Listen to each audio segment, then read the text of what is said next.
कि मेरा CM vote चोर है, मेरा पीएम वोट चोर है। अगर नहीं है तो मशीन रीडेबल डेटा दे और साबित करे कि वोट चोर नहीं है। आज हम जो राहुल गांधी जी ने पिछले दिनों वोट चोरी का प्रकरण जो है, मत चोरी का प्रकरण जो है, वो पूरे 2.5 घंटे की प्रेस कॉन्फ्रेंस लेके पूरे देश के सामने रखा है। और उसको देखते हुए राहुल गांधी जी के सपोर्ट में लोगों को अवेयर करने के लिए आज हमने एक मशाल मोर्चा किया था। आप सभी लोग देखते हैं, भारी संख्या में कार्यकर्ता नागरिक यहाँ पर उसमें शामिल हुए और एक अवेयरनेस का ये प्रोग्राम है। हम राहुल गांधी जी के साथ में है, पूरा शहर राहुल गांधी जी के साथ में है। आगे देखते क्या होता है। आने वाली नगर पालिका के इलेक्शन में आपका क्या है इस विषय पे? तैयारी चालू है। हमने बोला है, गए इलेक्शन में हमने जब लगभग 40,000 डुप्लीकेट और बोगस वोट की लिस्ट तहसीलदार कार्यालय को दी थी, लेकिन उसके ऊपर अभी कोई कार्रवाई नहीं की। उसका फॉलो अभी तेजी से होगा। सर, इलेक्शन कमीशन ने अपने ट्विटर हैंडल्स पे काफ़ी पोस्ट किया है, जिसपे उन्होंने ये भी पोस्ट किया है कि राहुल गांधी जी मिसलीडिंग करने की कोशिश कर रहे हैं। उस विषय पे आप क्या कहते हैं? देखो, इलेक्शन कमीशन स्वायत्त संस्था है। राहुल गांधी जी ने जो आरोप लगाया है उसके ऊपर उनको जवाब देने का है, राहुल गांधी को जवाब नहीं देने का है। राहुल गांधी जी के आरोपों का खंडन अगर करना है तो उसके लिए एविडेंस के साथ उनको बताना पड़ेगा, ये आप जो बोल रहे हो गलत है, हम सही है। लेकिन वो बता नहीं रहे, वो छुप रहे हैं, वो प्रेस कॉन्फ्रेंस से भाग रहे हैं। राहुल गांधी जी ने इतना बड़ा आरोप करने के बाद भी एक भी प्रेस कॉन्फ्रेंस इलेक्शन कमीशन ने अभी तक की नहीं है। ये उसका ज्वलंत उदाहरण है कि वो छुप रहे, वोट की चोरी हो चुकी है, उसके ऊपर से समझ में आता है।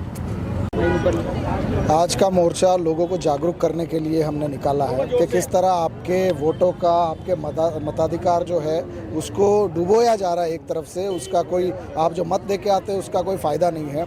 इलेक्शन कमीशन पूरी तरीके से केंद्र सरकार की, शासन की कठपुतली बन चुका है। और अभी जैसा आपने कहा था कि इलेक्शन कमीशन पोस्ट कर रहा है, अपने ट्विटर हैंडल पे वगैरह पोस्टिंग डाल रहा है कि ये मिसलीडिंग है, ऐसा है। आप यहाँ जितने लोग खड़े हैं उन सब लोगों के ज़रा यादी में नाम चेक कर लीजिए। कम से कम 10% 20% लोगों के नाम ही, किसी के पिता का नाम गलत है, किसी के माता का नाम गलत है, किसी की आयु गलत है। आप मिसलीडिंग कैसे कर सकते हैं? जिस लेडी की उम्र 123 साल बताई है वो है ना, आप ही का डेटा है ना, वो राहुल गांधी ने तो नहीं लाया है। जिस जगह पे घर का पता 0000 लिखा हुआ है, पिताजी का नाम XYZ BCAD लिखा हुआ है, वो है ना, आंकड़े में है। वो तो आपकी लिस्ट है, राहुल गांधी जी की लिस्ट नहीं है। तो ये तो चुनाव आयोग मिसलीड कर रहा है। और चुनाव आयोग ने, मुझे नहीं लगता कभी भी, अगर उनको सुधरना है तो सबसे पहले जैसे पॉलिटिकल पार्टीज लोगों के घरों तक चिट्ठियां बांटती है, जो उनके वोटिंग स्लिप बांटती है इलेक्शन के वक्त, आप इलेक्शन कमीशन से कहिए कि आप बांट के तो दिखाओ।